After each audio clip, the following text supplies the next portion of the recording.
Good evening, everyone. Welcome to the final session of the 15th Annual Oklahoma Transition Institute. We have a wonderful panel tonight titled, What Works? Work Readiness and Employment Opportunities for Youth. Before we start, I'll go over some Zoom tips to help you navigate the session.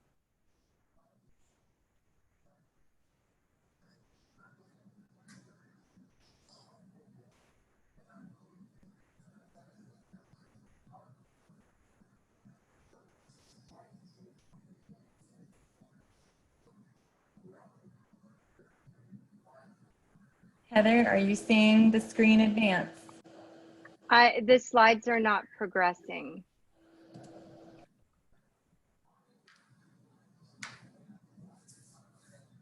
There they are, okay. Oops. I saw it and it went away. How about now? Now we're just seeing the blank screen. I don't know why that's happening. It's been working perfectly. I'm not doing anything. Okay, there's the first slide.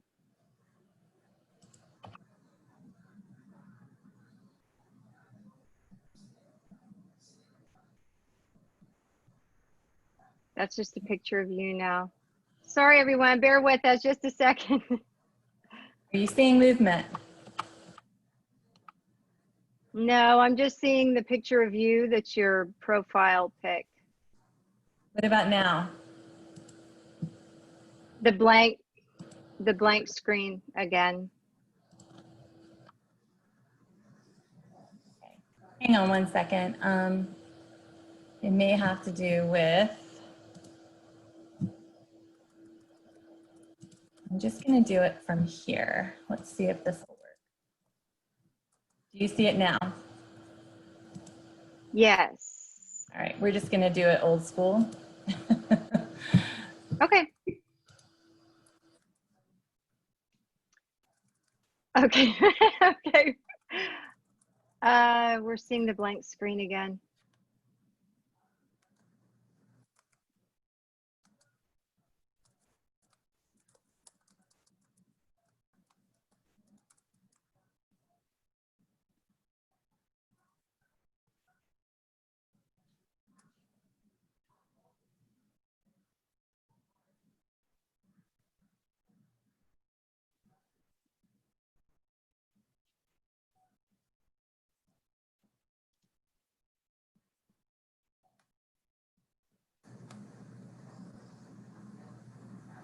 Okay. That's the second slide. Maybe this will. Well, I'll just start on this one and we'll see how it goes. Okay, this training is. I'm not sharing my screen right now. That's what's so weird. I stopped my share. Oh. Completely stopped. So I would say just go ahead and go through the information and we're good.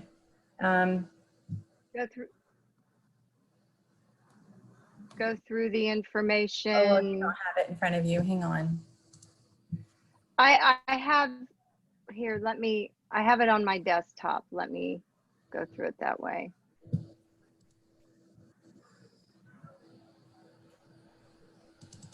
Good. Okay, do you want me to just read these without them being able to see it, or?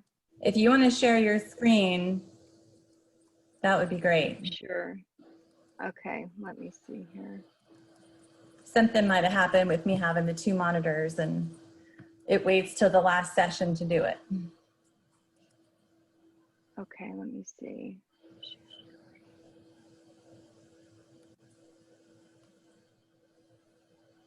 How's that? Can you all see that?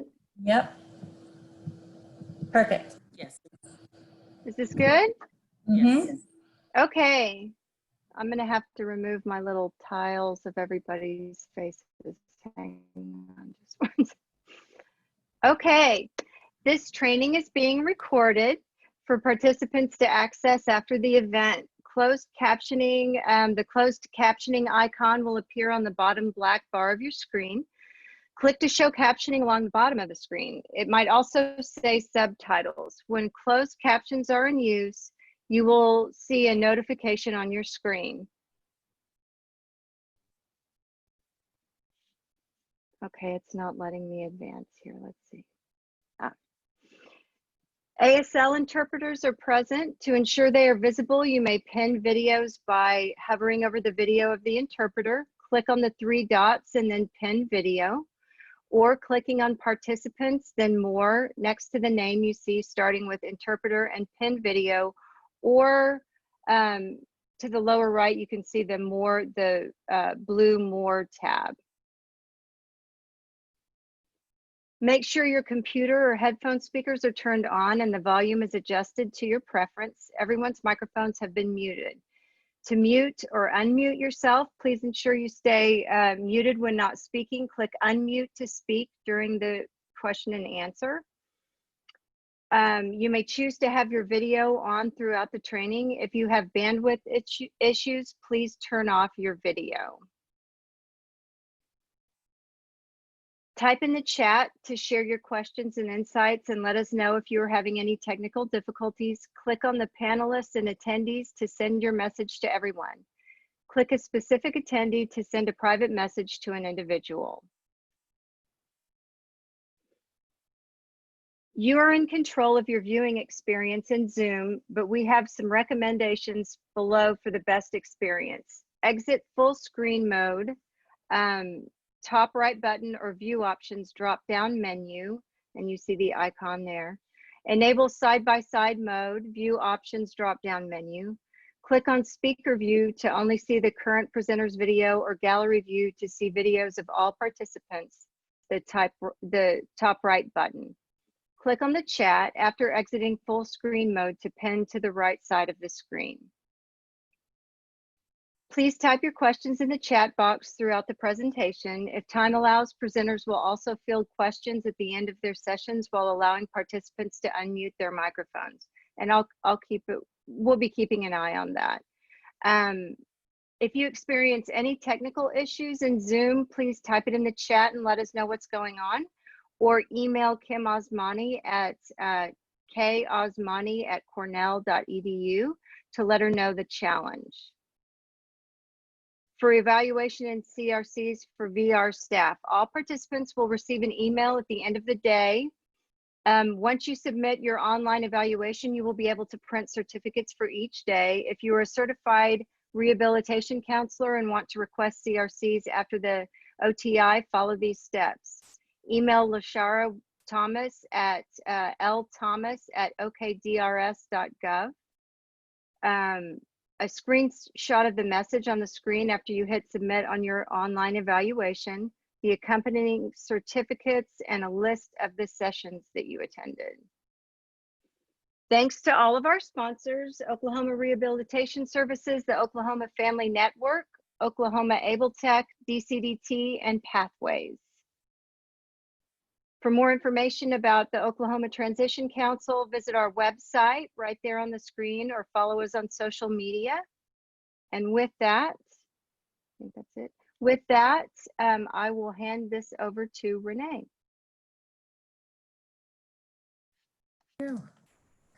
Good evening, everyone. Glad you are here to join us.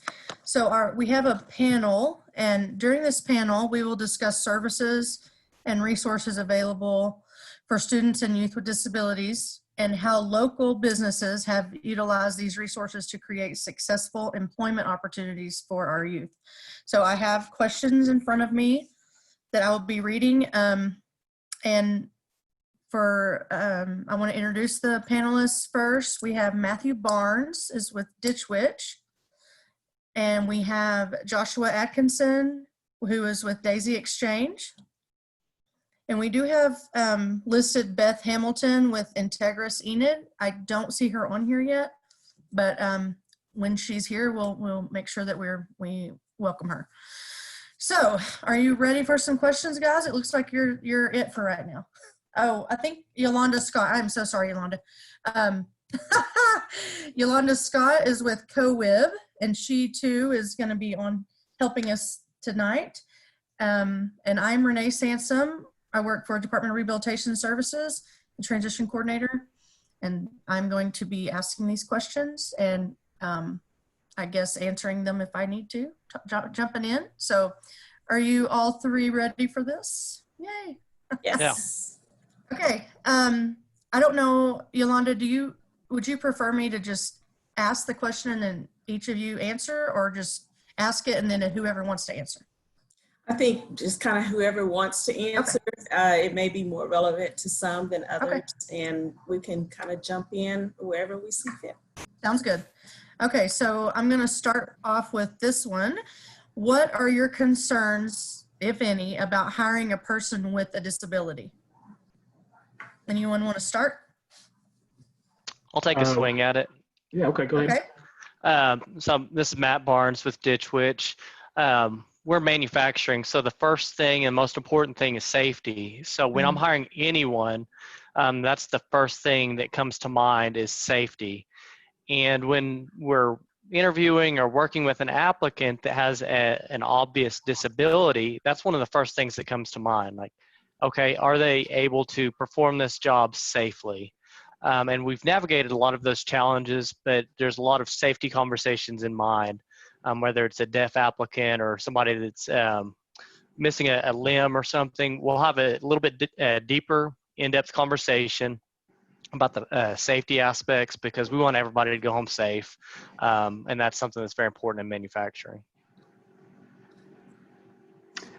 Yeah, and this is Josh Atkinson from Daisy Exchange, and specifically in Moore, Oklahoma. Our concerns weren't necessarily about the ability for the applicants to do the job. It was more because we are in a retail environment, we've got a lot of different people from a lot of different walks of life that come in. And our main concern was just making sure that we were able to communicate to the customers that some of our employees have different abilities than other employees. And so far, it has been a concern that's not panned out. And it's been a really great transition for us.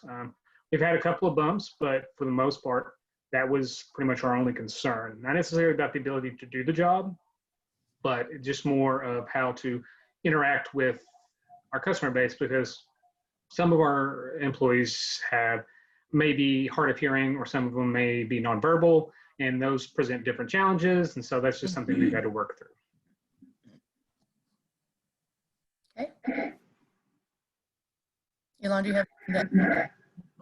So everyone kind of has a frame of reference. I myself am not an employer, but we do work with workforce and we partner with employers. And so I know just through conversations with businesses, there is hesitance for different reasons. You know, Matt and Josh just voiced two very different reasons, you know, with concerns. And so I like to be able to converse with the employers and talk about what those are, so that we can help address those concerns prior to a participant being placed with them.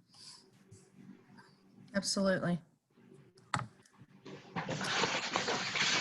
Okay, so next question that I have is, what are key expectations of prospective and new employees? Well, for us, it's, can you do the job? I mean, it's as simple as that. I don't really, when we have expectations of our employees, we have the same expectations for all of our employees. It doesn't necessarily mean that we're going to have different expectations for somebody with a special need versus someone who doesn't. That's great. Three things that stand out to me is punctuality. In manufacturing, you start early. We start at 6 a.m. for the day shift. At night shift, you get off work at 6 a.m. So punctuality, showing up to work on time, and then when you're at work, actually working and staying off the phone. Those are the two big things that get people to leave the company earlier than that they choose. And then being a team player, ready to learn. A lot of people we hire in our manufacturing roles have never assembled manufacturing, have never welded. We train a lot of people to weld for the first time, never ran a machine, and we look for people that have that can-do attitude and they want to better themselves or want to have a good career. That's what we're looking for, and we want to train and find somebody that wants to be at work every day and work hard while they're at work and earn a good living. I loved how you said the can-do attitude. That's awesome. Yep. We work with students, obviously, And that's a generational gap right now. And It is very much so. it Yeah. is. And so it's something that we're working on with our youth to, express how much that's needed for them to have a good attitude going in. So I appreciate you saying that. Well, and that attitude also reflects whatever their history is, whatever they have done throughout their high school career to make them stand out amongst the crowd. Were they mowing lawns? Were they babysitting? What did you do other than just breathing the air in the high school, waiting until class gets out, that makes you special? Were you awesome in band? Well, tell me about that, because if you can put in that commitment to the band, probably you can learn how to be a team player over here too. So it goes a long ways. Point. That's an excellent point. Like, we have specifically one employee who was very driven to get out and to interact with people, and he's got a couple other jobs with other businesses that are heavily dependent on him being able to interact with people. And it's been honestly one of the best changes to our staff is having somebody there that loves talking to people. Yeah. And that is key customer service right there. Yeah. Awesome. Just to kind of chime in on that, that's one of the things, we hear soft skills all the time, but I like the way that you all have put in those specific skills to what that soft skill is, and I also like the fact, Matthew, that you're putting it into, a lot of times they haven't had a lot of work experience that's been paid work experiences. And we try to get those high school students to understand, okay, let's talk about what you have done, because it could be chores that are at home. A lot of them may be taking care of younger siblings, but it shows that sense of responsibility, whether they're having to cook every day or they're doing chores and they do it, they volunteer at the church and they play the organ, whatever it may be. I think as business owners, you're able to kind of look at that and gather what skills they probably don't even realize they have, but they have to be able to articulate that in some way, so that you're having the best candidate when you're making. Do you change your own oil? Exactly. That's great. The next question, I'm going to preface it with, do you know what a job coach is? And Yes, ma'am. Yes, ma'am. Okay. Then I just want to be sure to ask the question correctly. What types of assistant would you expect, or do you expect from a job coach coming into your business? I've worked with several different job coaches, and it's on a wide range of needs, from an interpreter to simply helping the applicant apply or to get to that first interview. So a wider range. I look for transparency. Okay. If the job coach is communicating with me, I want to be as transparent as possible. If the coach is transparent with me, I'll be transparent back. It helps build that trusting relationship. And if I need to know something and that they can pass it along, I'd like to know about it, and I'll kind of feed that back to them. Hope that kind of answers that. Yeah. A little bit. Yeah. We've worked with several job coaches, and the assistance that's been provided to us has been basically a liaison between the employee and the organization for which they work for, and then the families. So if there may be an issue, or if we have something that's popped up with their work performance, then a lot of times we'll just talk to the job coach and say, hey, this is something we've noticed.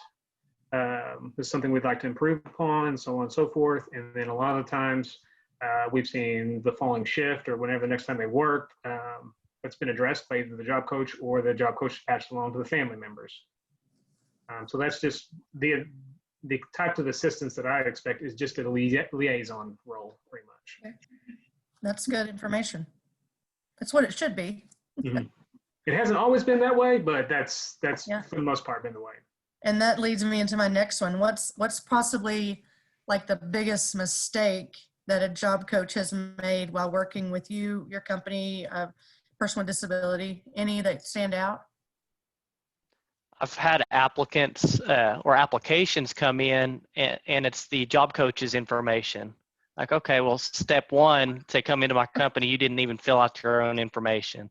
I understand some people need some help, but I shouldn't have the phone number for the job coach or the job coach's contact information. So it makes me question the work ethic up front about that potential employee. I Right. understand they need help or assistance, but it makes me have questions up front and makes me look harder at that applicant. I really look for them to coach that applicant to be prepared for the interview. I've had some come in that they look like they got picked up on the street corner and they were not dressed professionally. I hire for manufacturing, jeans, t-shirts, boots. I'm not looking for suit and tie.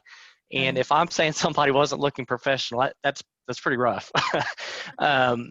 Because that doesn't bother me. But if somebody is not prepared at all and does not look professional, they don't know much about the organization, it makes me question how much they were coached, what the job coach was doing with that applicant.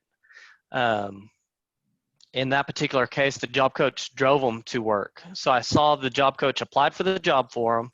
They didn't help them prepare physically for the job. They didn't tell them about the company at all. So I had a whole laundry list of questions, and I immediately called my representative over at Business Services and said, "Hey, this is what I saw over here. I'm not trying to stir up any trouble, but this did not help us at all. And I definitely want to continue this relationship with job coaches, but this didn't look right to me." Okay. And the biggest mistake that I've seen is, I don't want to say laziness, but it's just lack of attention to detail when it comes to helping the employee succeed at the job. Because that's our number one goal, is like when we bring somebody in or when they've come in to interview, and I'm sure it's the same for Matthew and his organization, is that we want them to succeed. We want to give them a place that they want to come to work at. And sometimes that's going to take the help of a coach to start. We've seen it anywhere from a couple of weeks to we've had one with one employee for about 8 weeks at a time. So it depends on the employee, but there's been sometimes there's the lack of attention to detail causes the more harm to the employee when we don't see the performance we need out of them.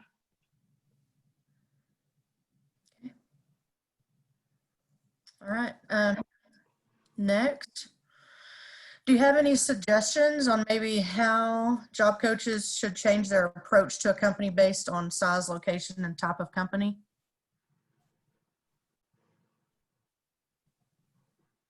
Josh, you want to go or do you want me to? Well, I can go. My only suggestion is specifically to look at the size of the company. So like a company like mine is going to operate a whole lot differently than a company like Matthew's. And that's just the nature of it, because he's a lot larger business and his needs are in a completely different industry. But look at the size of the company. I'm a small mom and pop operation. It's my wife and I. And we work daily at our store, and we have the expectations that we need met. So we just look at the size and understand that my business is going to operate different than Walmart or Ditch Witch or somebody like that. Right. So we are going to do everything we can to provide the resources necessary for the employee to do their job successfully here at our business, but we need the help also that maybe a Ditch Witch may not need or require in the future. I'm going to go right in that same line and kind of take it another step further and challenge those job coaches to go out and, once COVID craziness dies down, go out and tour companies, get to know them and the personalities of different industries.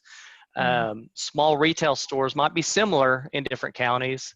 Manufacturers might be similar in different counties and areas, but get to know the ones in your neighborhood that you might be working with the most. Because even if Josh and I are next door to each other, most likely we're not hiring the same person.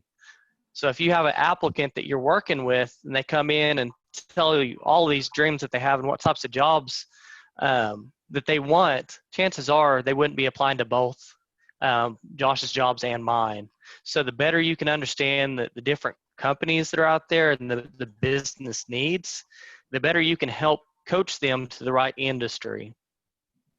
And you might help steer those dreams just a little bit. They might not be a people person. They might not like working with people. They want to be by themselves. Like, do you really want to be customer service? Have you ever thought about welding? You're in a welding stall by yourself. Helping them understand expectations of the job and aligning some of their skills with that right industry is very helpful. So if you can get out and learn about those companies, organizations, most of them are going to help and open their doors and let you in once COVID's over, so that you can learn about what's going on, because we want to hire good people, and we know that there's a lot of great people out there coming with some employment challenges, and we want to help open our doors for it. Renee, I see a question in the chat. Yeah. Okay, were you going to address that too? Yeah, but go ahead if you want to. Okay, so Catherine has a question that says the job coach is also supposed to help train the client on how to do the job. Have you all seen job coaches to do that? And because it hadn't been mentioned explicitly. Every job coach that we've dealt with at our business has in some way, shape, or form helped train the applicant and the employee for the specific position we've hired them for, yes. Okay. I have not. I've had job coaches get them to the hired point.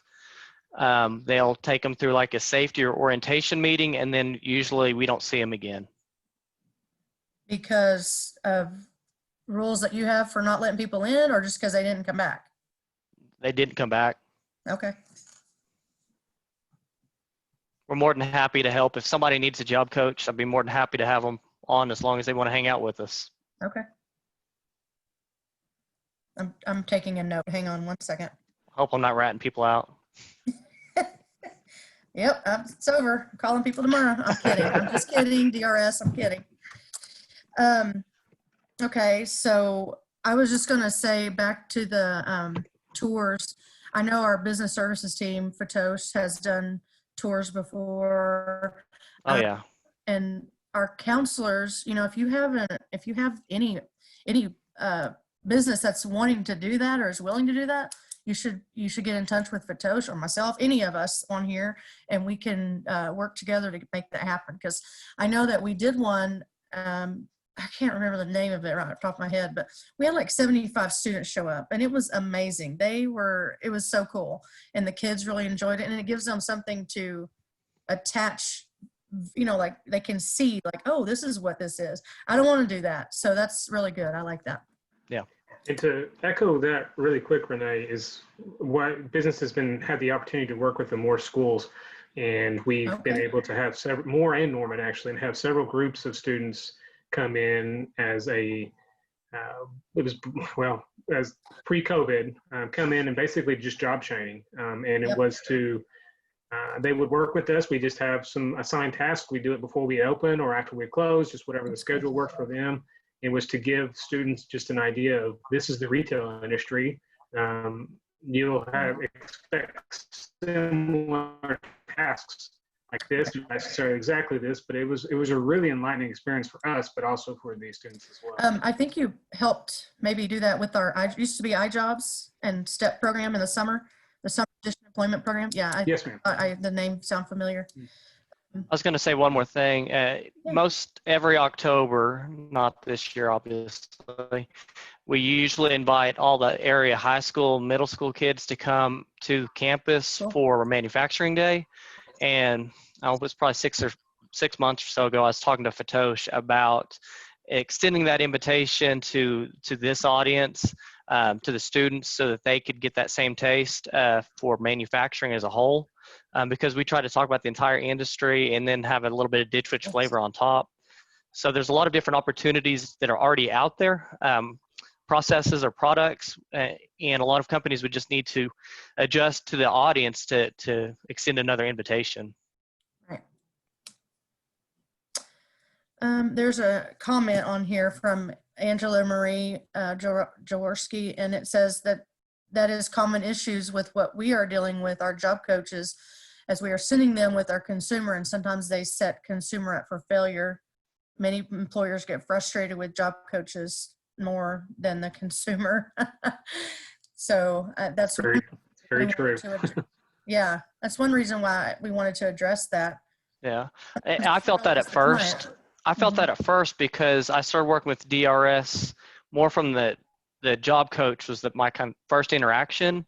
But the more I got to working with business services and I had another phone a friend I could reach out to say, hey, I just experienced this. This wasn't right. And then I started seeing different results. Okay. Wonderful. Love that. Fatosh is a go-getter, so. You're not kidding. Okay. Have you ever met a job coach at a business meeting of any kind? I haven't, no. No? Not outside of the professional environment like the store. Okay. I've met a ton of job coaches over time. Okay.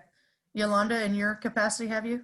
I haven't. And so I'm interested into the types of meetings, because I think that's the other thing, you know, we talk about immersing individuals. And so if a coach is not familiar with the manufacturing industry, you know, how likely is it to get out there? And so, you know, what type of settings would be the best so that we can start finding other supporting businesses like your two, you know, so that we can start broadening the opportunities for the youth, you know, and their experiences.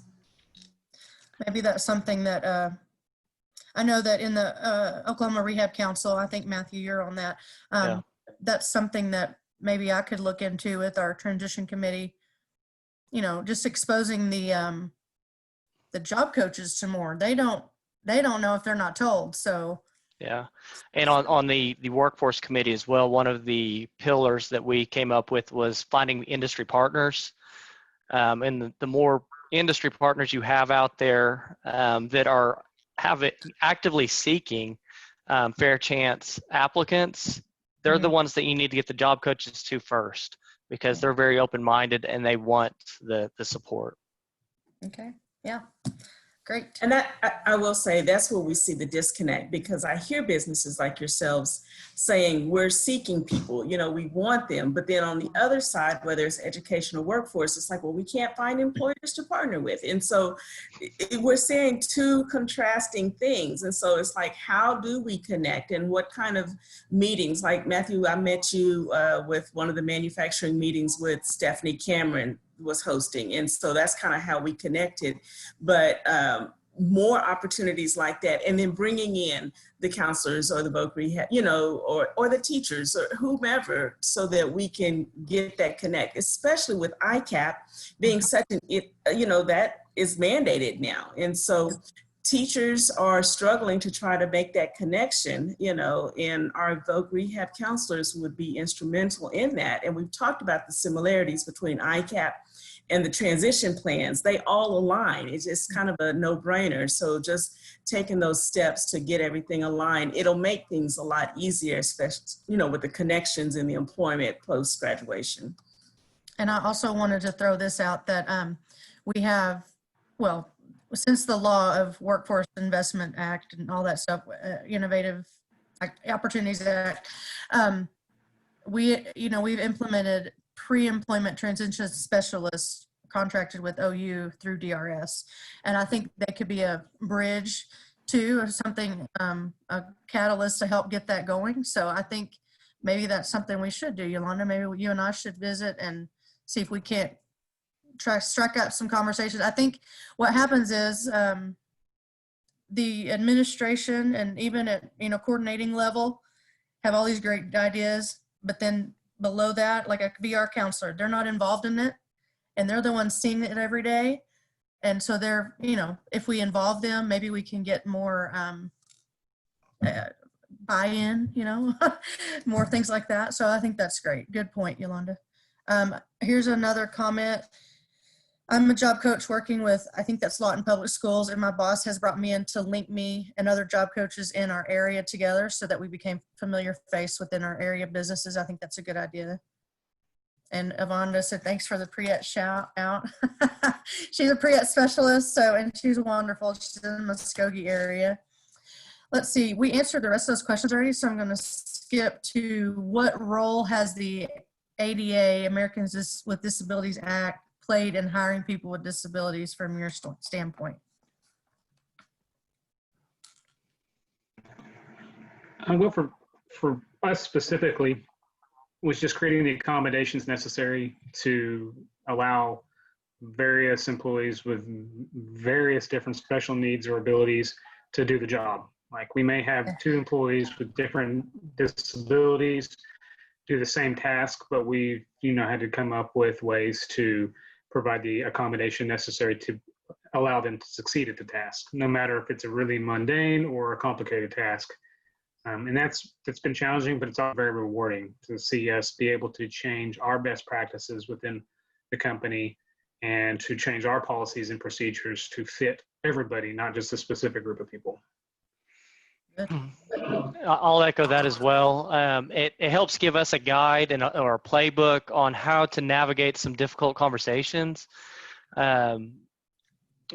because we might get deep into a hiring process and then we'll have a surprise. Whether we hired somebody off a phone interview and all of a sudden they're in a wheelchair and like, oh, how are we going to navigate somebody in a wheelchair in a manufacturing setting? And that gives us a playbook, and then reaching out to DRS to help reach out to them for another resource. It just helps having all of that to back us up and how to navigate through some of that. Okay. I'm going to ask this. I think we kind of covered it, but just in case there's extra. So the job coaches have two primary customers. It should be the business and the job seeker. I know that sometimes there's a lap and a gap there, but do you have any suggestions about balancing those two relationships for the good? Just open communication.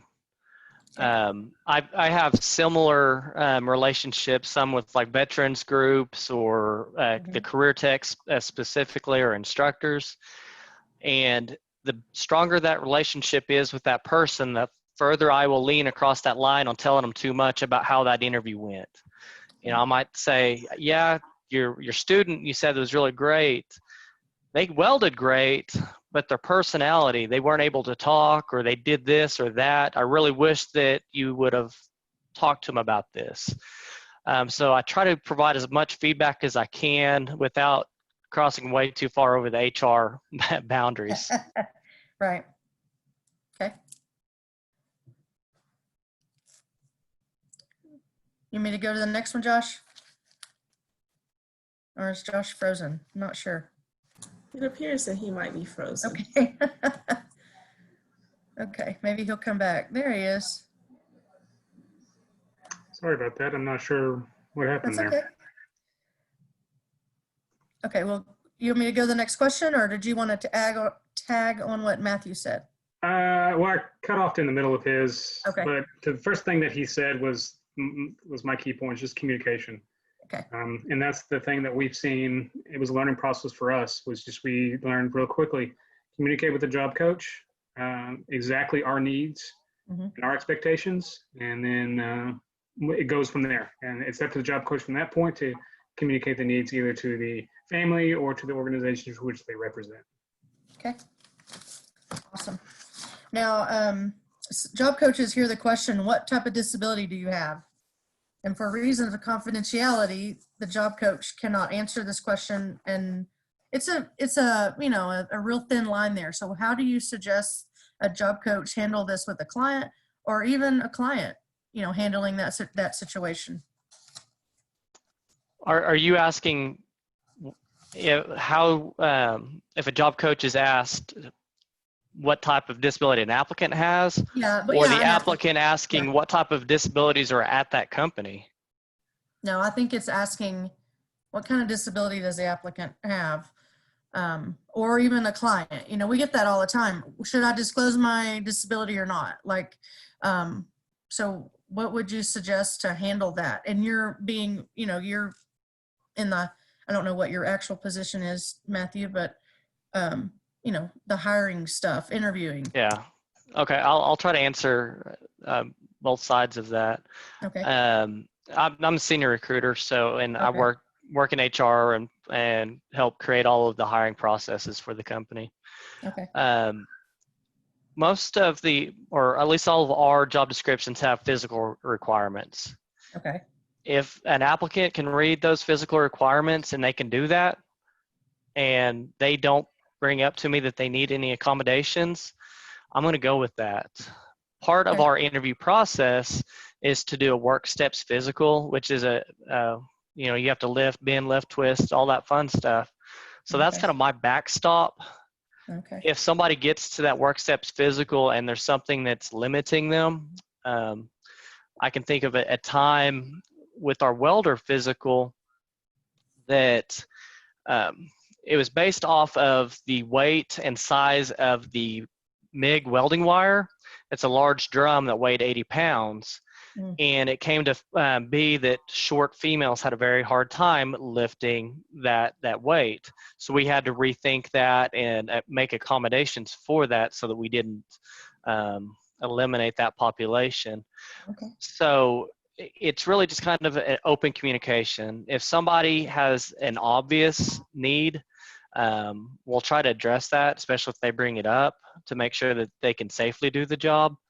And if they need anything special, let's talk about it up front so we don't have any surprises. I think that's my biggest deal. I don't like surprises. Right. So on the other side, if an applicant is asking about any disabled populations within the company, I'm all for talking to the job coaches and tell them some stories about some successes we've had. I'm not going to provide any names necessarily unless our employee are comfortable with talking about that. But I'll talk about some success stories so that they can help share some of that good news and how open we are about it. Okay. Wonderful. We've not necessarily run into a specific situation where we've needed to know specifically.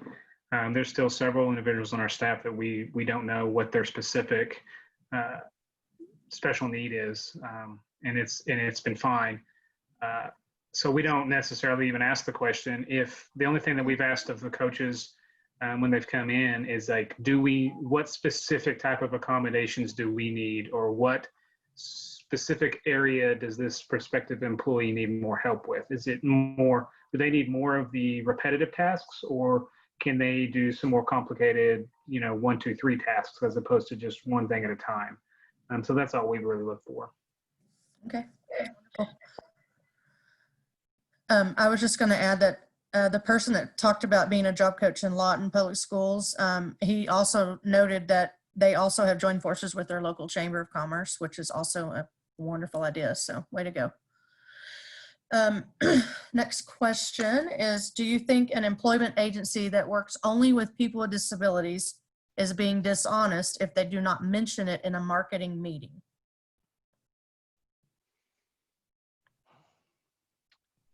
I don't think that that's the best way to start a new relationship. Okay. Yeah, I agree.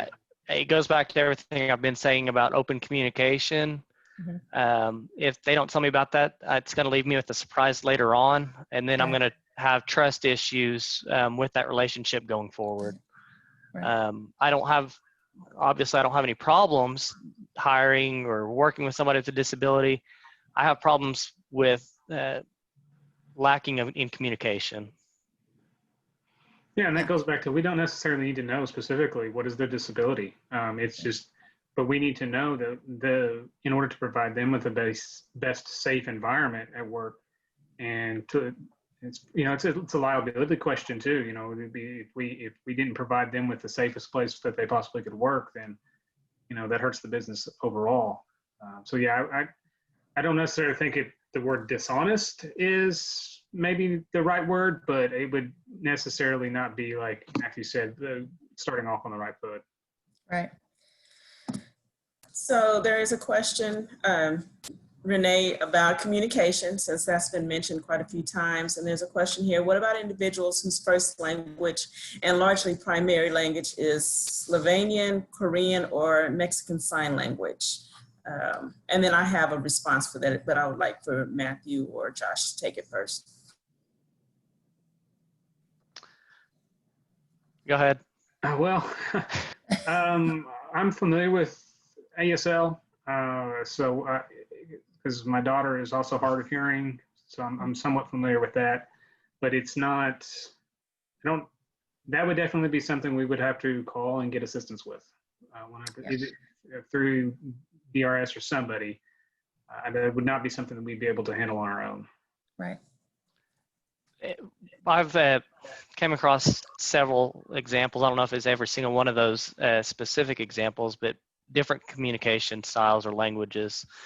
If it's somebody that has a hearing disability and phone is not their best way to get a hold of them, I would recommend indicating the best way to get a hold of you is on an application or resume.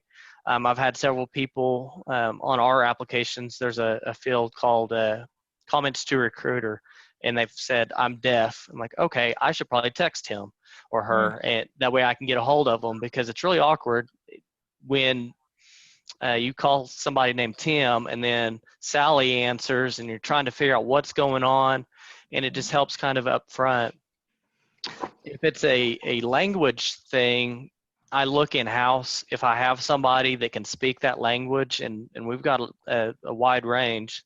Somehow I found a small pocket of people from Ukraine lately, and so I've used those internal employees to help communicate, and they try to play kind of a third party, unbiased piece of the interview process. So that's helped.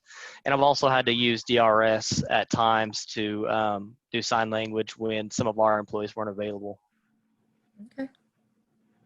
So just to tag on to that, some of the businesses that I've communicated with have had more so not necessarily the sign language, but just different languages.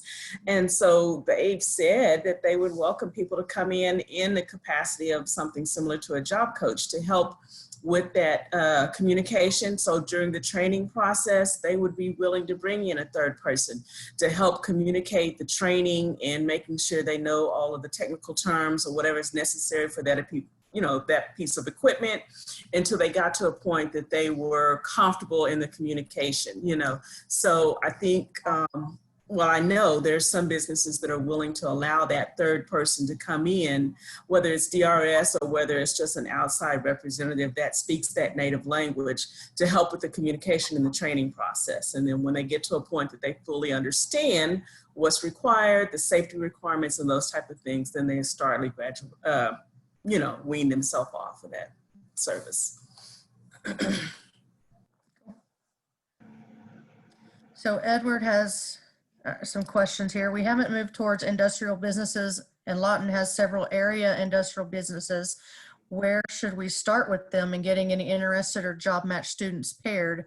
The workforce office or a temp service, or both? Well. You know how my wife and I did it, because we had that exact same question that Edward just posed, was where do we start? So we sent a letter to the director of special services at more public schools saying, hey, we're a local business. We're looking to hire people with all abilities. Where do we start?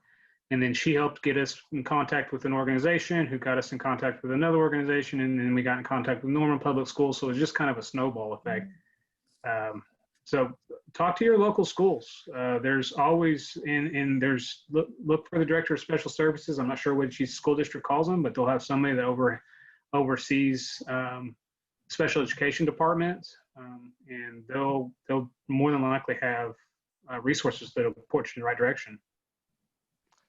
I'm going to take it a different way. I would reach out to business services. Fatosh is an excellent resource, and she has arms that reach out into different organizations. I met Fatosh through the Oklahoma Manufacturing Alliance. So she works with a ton of manufacturers around the state on these types of issues.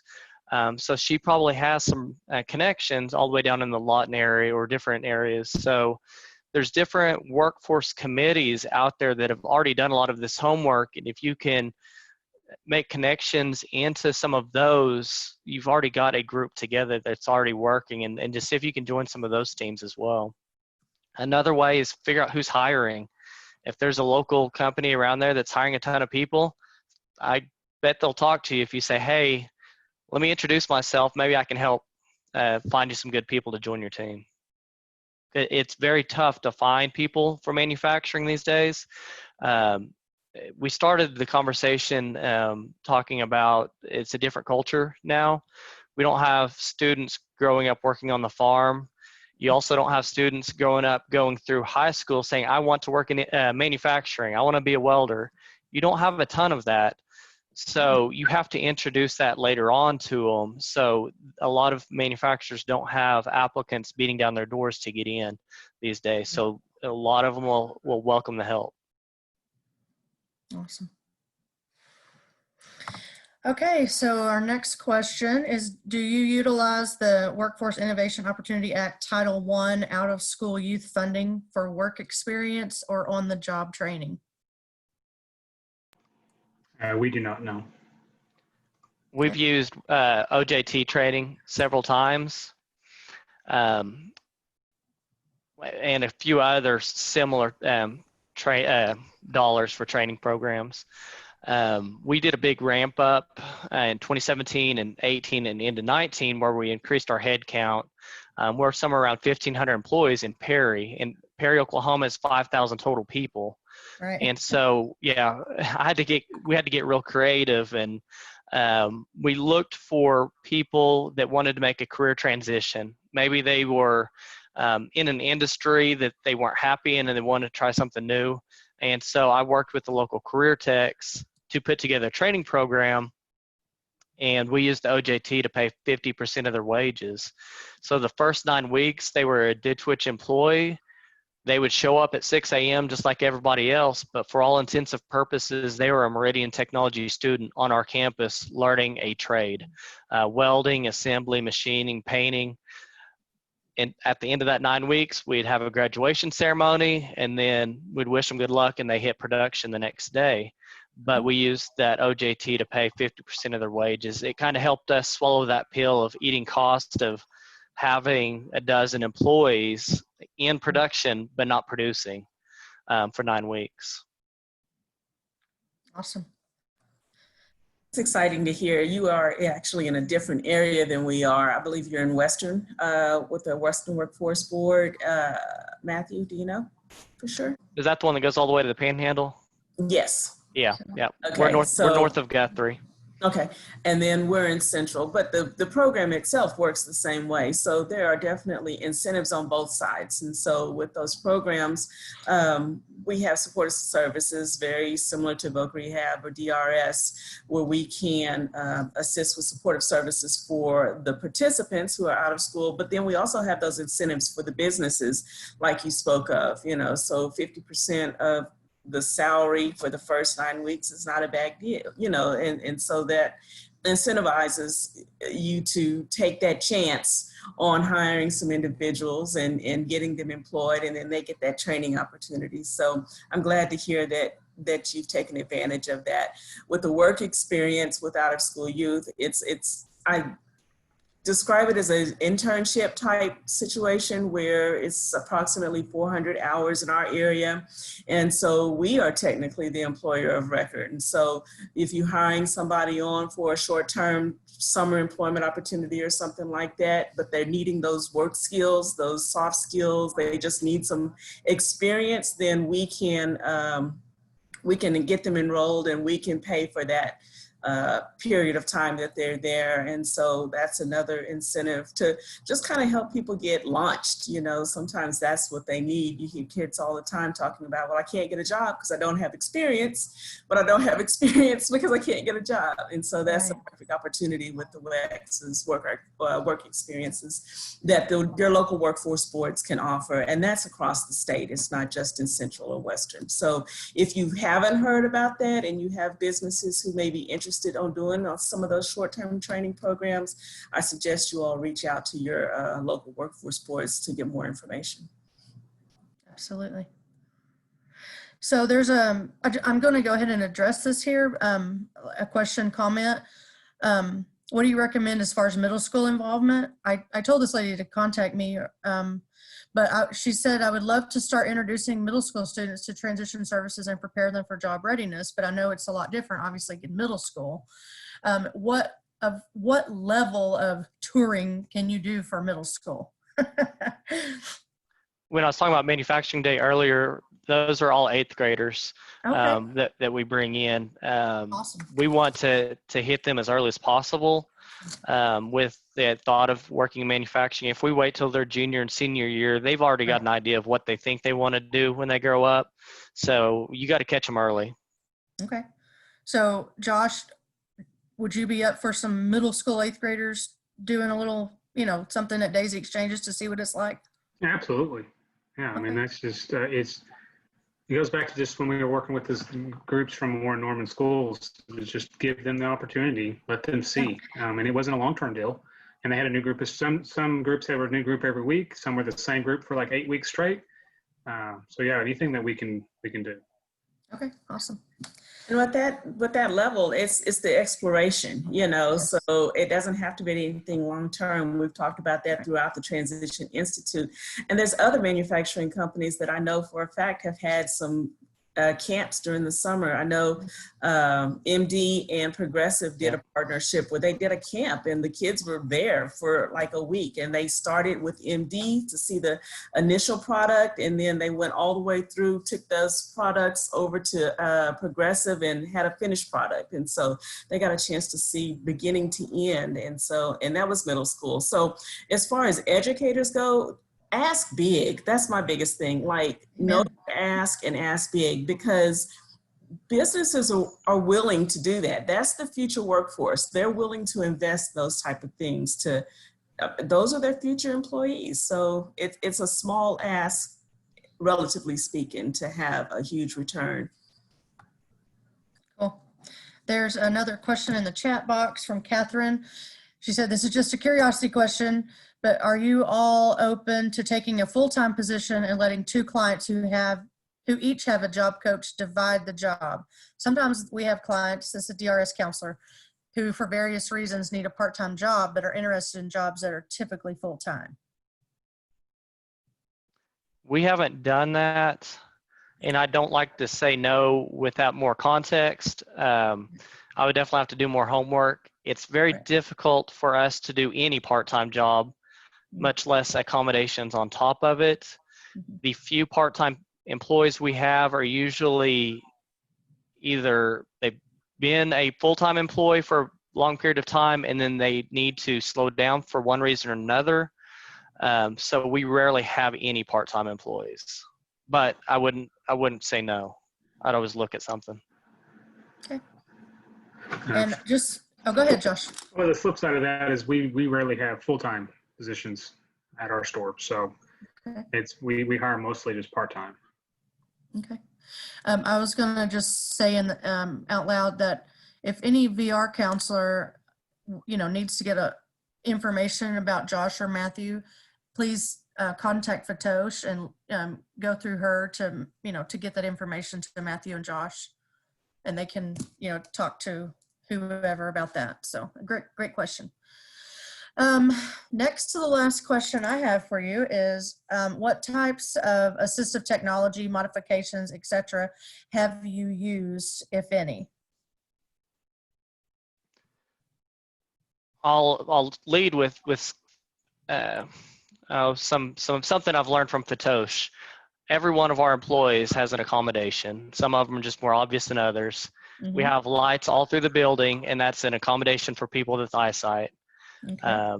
Outside of that, we've got whiteboards for our welders, and we've got a couple of deaf welders. There's whiteboards all throughout the welding department now. Steering wheel extensions, standing desks, remote work when that makes sense, modified work processes, whether it's changing the ladder or a lift or where things are stored on a shelf, or even the specific job you're doing. We might move somebody to where they can do something slightly different. There's been times where we look and we say, this employee can't do it because that box that they have to move weighs 50 pounds. Okay, there's 12 items in the box. How much does each item weigh? Can we take the items out and then move the box? So we really ask those tough questions to see how we can make it work. We don't ever just say no up front. We say, how can we make it work? Great answer, Matthew. And that's exactly our ethos as well. It's like, how can we make it work? I mean, specifically, we have one employee who we prepare the shift before she works to have the items needed for her to do her job. And when she comes to work, she gets started to work right on the money, does an excellent job. It's because we've taken the time to prepare. And that's what we've seen that we've needed to do is each employee takes a different level of preparedness for their shifts. And they maybe do the same thing every shift, or we may have something new for them or whatever. But it's just us sitting down, making sure that we have our ducks in a row so that they can succeed. And we've also used stuff like different types of graphs, different types of AAC devices on a couple of employees. We've made different types of charts that may be color coordinated for some who maybe have a hard time reading, or so on and so forth. Okay. I just wanted to point out that for Brady, Lori Chestnut with Department of Education put a resource for middle school on the OK Edge website, if you wanted to grab that while you're on here. And another question from another VR counselor in Tulsa, Miriam, do you hire young people with past criminal records or felonies or misdemeanors? We don't hire anybody under the age of 18. That's a safety thing. Technically, yes, we can hire somebody under 18, but we'd have to have so much bubble wrap, it's not worth it. They can't be in a place that has a moving vehicle, so we can't have around a forklift or overhead crane or anything like that, so we can't basically hire anybody under 18. But as far as criminal backgrounds go, yes, we are fair chance friendly.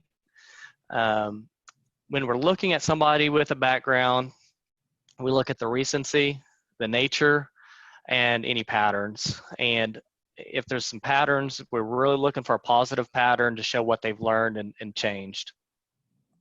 Okay. It's hard for us to go say yes to something that's recent, especially if it's violent or sexual in nature.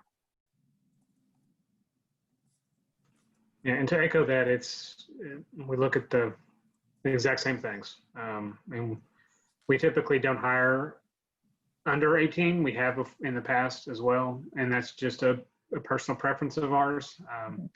But we do, a conviction of a felony or a misdemeanor does not automatically disqualify anybody from employment with us. There's a lot of mitigating factors that we look at to determine whether they'd be a good fit for us. Awesome. Just so you know, Matthew, someone, O'Leary, Doug 86 said, Matthew, I'm impressed with what your company does. So just wanted to point that out. Appreciate it. Oh, you said thanks already. Sorry. How is COVID affecting tours right now for you, especially Matthew? The office employees aren't even allowed in the plant right now. Okay. Normally, we would be doing a couple of tours a day, and I would be doing a few each week myself. My tours were usually something like this type of an audience or students, something recruiting in nature. But we have customers, visitors, somebody driving down I-35 that just wants to stop by, and our tours are free of charge. Depending on how in depth you want to go, it can take anywhere from 30 minutes to a couple of hours. I've taken Fatosh on a couple. So hopefully COVID dies down and we can get everybody in for a good tour. So not even masks or anything, just none? No, and it's a safety thing. If we get the production population sick, that's a big hindrance. And we have a lot of different safety precautions in place, but it's not worth the risk. We've got some plants up north, some of the Toro facilities that have been highly infected at times.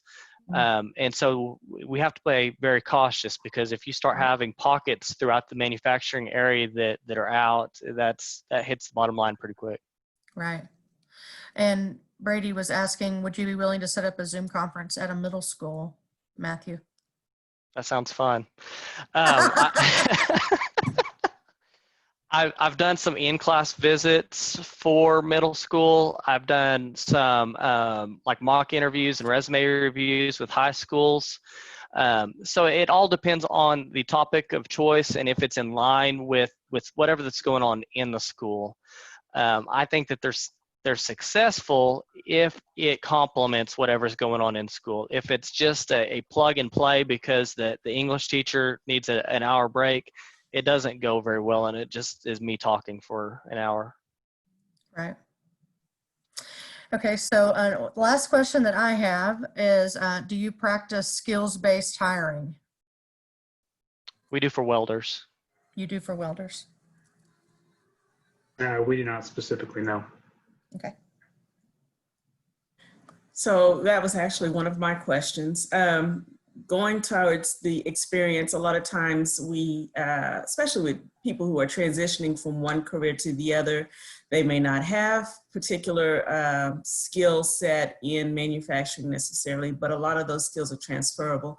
So I know our business services team is working and actually provide training for businesses to help look at their job descriptions and do more skills-based descriptions to where it's not based on experience or education or, degree, that type of thing, but it's more skills-based.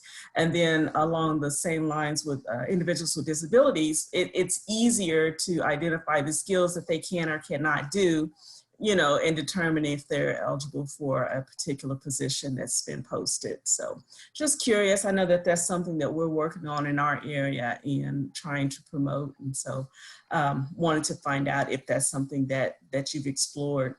Kind of back to the question previous to that, when they talked about a conference or a Zoom call or something like that, some of the things that we've tried to implement pre-COVID was like an Instagram takeover or something of sorts. And we actually had Emmy and Norman do it with us. And it was kind of a day in the life. And so we had one representative to come in and take their phone and just kind of let the kids see, this is what we do. This is where I check in. This is our break room. This is kind of how our work-life balance works out. This is our testing labs. So it was kind of that behind the scenes view for them to see, oh, okay, this is kind of cool, because we see the buildings on the outside, but we don't really know what's going on the inside. And I think that might be an opportunity, especially now, because we can't do it in person, to be able to get a sneak peek and kind of see what's going on at Ditch Witch or what's going on at Daisy Exchange, those type of things. Just a thought. Yeah, that's a bridge I'm going to have to cross eventually if this COVID thing doesn't pick up. Normally, cameras aren't allowed out in the plant, so I'm going to have to eventually cross that bridge. It'll be a fun one, I'm sure. And I know that proprietary, that's the biggest issue, and so trying to figure out how to get around that. But I think you're probably not the only one that's getting to the point that they're having to address that in some form or fashion. Yep. Well, two things I learned today is both of you are amazing. Thank you. And the other thing is I heard a lot about communication, open communication. So if we could all just communicate well, maybe we'd all be good. But it's a hard thing to do sometimes. So I appreciate you both being so upfront and honest and just laying it all out there. I think this session was awesome, and I know Yolanda had a lot to do with getting it together, so thank you. I'm gonna— Teamwork, thank you. Yeah. Does anyone else have questions or concern, anything before we, we're not done till another 6 minutes, but just kind of wondering if anyone has any other questions or anything that they'd like to add. Matthew, Josh, do you have anything to add? Or In the chat, I've seen people asking about doing different classes or webinars. I think we need to find the best way to funnel all of those requests. I would suggest going through Fatosha's team. I don't know if that's the best way to do it. That way we can try to figure out the best way to navigate that. I'm going to put Fatosha's email address in the chat box. Because that's the only— I don't have her phone number right here, but her email is some way you can get a hold of her for anyone who's interested. Her name is Fatosh, F-A-T-O-S, Floyd, and it's ffloyd@okdrs.gov. So I think if you just emailed her about, hey, I attended Matthew's session, And this is, you know, what we've thought about. I'm sure that I will talk with her too, and Matthew as well, about what was discussed today. I don't want to just blindside her, but I think that probably is the best way to approach that. So that way she can just keep, I don't want to have 75 points of contact. We just need, you know, you and Fatosh. So good deal. Anybody else have anything to add? I would just encourage local businesses to reach out. It is not an easy process and undertaking to take that step, but I would be lying if I said that it wasn't incredibly rewarding for my wife and I. Right. For two reasons. It's brought a whole new level of joy to our staff. We've seen turnover dramatically decrease, which in the retail industry is something unheard of. Yeah. It's just, but more importantly, we've seen our customer base has reacted very positively to the obvious change in atmosphere in our store. So I encourage businesses, if you're willing to at least take the step, go ask somebody the questions. Go just explore and see where you go with it, because you will not regret it. Echo the same thing in manufacturing. Our turnover's lower, employee participation's higher. The managers that end up having getting to go through a hiring process with somebody with some accommodations, learn something new, and they end up taking that new knowledge with them to treat the rest of the employees a little bit slightly differently from lessons learned. So it's a positive all the way around, and it has a huge positive impact on the company, let alone the individual that gets a new job. So win-win for everybody. All right, well, we are almost to like 3 minutes, so I want to make sure I respect everybody's time. It is late, and I am so appreciative of you. Thank you both for joining, and Yolanda, again, for putting it all together. Thank you. Great information. I think many employers hear the word disability and shy away. I love that you all show that it's a win-win, and I'm so glad that this is recorded, and we can send it out, and you know, people can hear your thoughts and your hearts in it. So I appreciate that. It's coming from Department of Rehabilitation Services, where we help people with disabilities. It made my heart sing tonight. Thank you. Well, thanks for including us. Yes, Absolutely. thank you so much. I really appreciate it. All right. Well, I appreciate everyone joining, and everyone have a good evening. All right. Thank you, ma'am. Bye. Thank you. Thank you. Thank you. Bye-bye.